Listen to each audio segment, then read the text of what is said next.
In this video, I'm going to explain exactly what SEO is, what the acronym stands for, if you should care about your SEO, doing SEO, and stay tuned till the very end of the video because I'm going to give you my best tips on getting the highest possible Google rank. Let's get right into it. SEO is the practice of getting higher rankings on Google.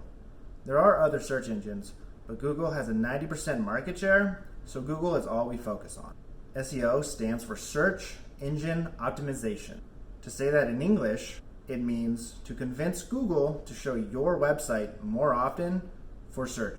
Let's take two people, Mark and Sofie. They've both been hired to sell a new healthy energy drink. They want to raise awareness about this excellent product. They are competing to see who can get more sales and more leads. So they each decide to create a website. Mark, being the brash young salesman that he is, creates a website with a picture of him at the top drinking the energy drink. Under this, he writes, "Hi, I'm Mark and I'm awesome. I like to sell stuff. If you're interested, hit me up, bro."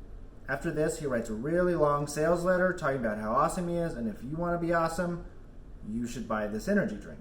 Because if you buy this energy drink, you can be awesome like him. Then he puts another picture of himself with his arm around someone with their face cut out that says, "Your face here," as we've all seen on the internet. He clicks publish on his website to bring it live, and claiming victory in his head, heads out to drinks with friends.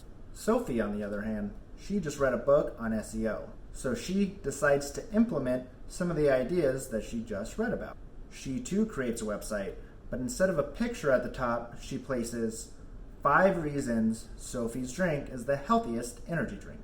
Following that, she starts her first paragraph with, "Why are energy drinks bad for you?" And then she goes on to talk in detail about why other energy drinks are bad for you and her drink is actually good for you. She cites studies and sources, really educating her potential new customers on why her drink is the best option. I think we all know who is going to sell more energy drinks. We have a feel for which person is a better salesperson, who we like more, and who we would be more comfortable purchasing from. We know who to trust in this situation.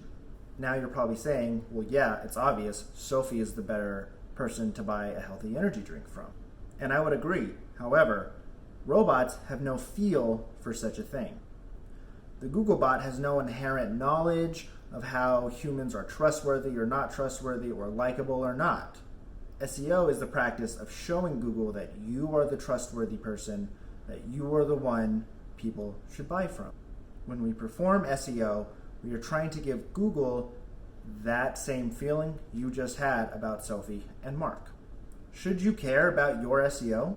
This is a very important question, and one many people misunderstand. What people are really asking is, can I do enough to affect my SEO that I should put money and time and resources into improving it? Or am I helpless at the hands of the almighty Googlebot? Yes, you should care about your SEO. Without focused attention, you will lose to the competition. Competition these days is very high, which makes having good, competitive SEO extremely important for your business. Let's go back to Mark and Sofie. Let's think about how each of their website looks and feels. They each had total freedom to design and implement whatever they wanted on their website. We know that Sofie's message was more relevant to our search. Take the first thing you'll see on each website. If we typed into Google, "What's the best healthy energy drink?" and Google gave you Mark's website, you would be treated to a giant picture of him drinking an energy drink. And immediately you would think to yourself, I don't have time to watch other people drink energy drinks. I need to know what's the best energy drink for me to drink. You would hit the back button and find another search result. Now let's say you landed on Sofie's page, where right at the top it says 5 reasons Sofie's drinks is the best healthy energy drink. You'd at least scroll down a little bit to read what she has to say. She is, after all, answering your question. Chances are, if you found her ideas even a little convincing and she had a button to order, you might order a few. We can see this is why you should care about your SEO. It's just a fact that there are ways to organize your information to make it more relevant and easier to find for robots and humans alike. But what about the Googlebot, you may be asking? Well, Google is going to watch the behavior of your web traffic. Notice what we did differently on each website. On Mark's website, we landed on his homepage and then immediately left because we didn't like what we saw. Google is going to see this as a bounce. This will then lower Mark's website ranking next time someone searches that keyword. Now look at what we did on Sofie's website. We landed, skimmed a little bit, spent some time reading her information, and eventually clicked order. Google will see this as us converting on her website.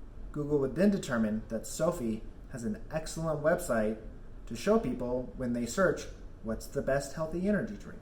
This improves Sofie's SEO because it improves her ranking on the search page. An anecdote: I once had a client that provided a service, but never once on their website did they actually state what they did. They never put the words together that you would put together if you had asked them, what do you do? So as you can expect, they weren't ranking very well for their desired keywords. After we did some research, we found that Google had misidentified their company as a completely different kind of service than what they provided. This is a company that makes millions of dollars from what they do, and they couldn't get ranked on Google. So you would be surprised at the number of Marks out there and the lack of number of Sofies.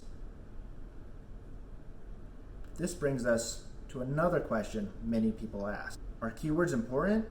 Yes and no.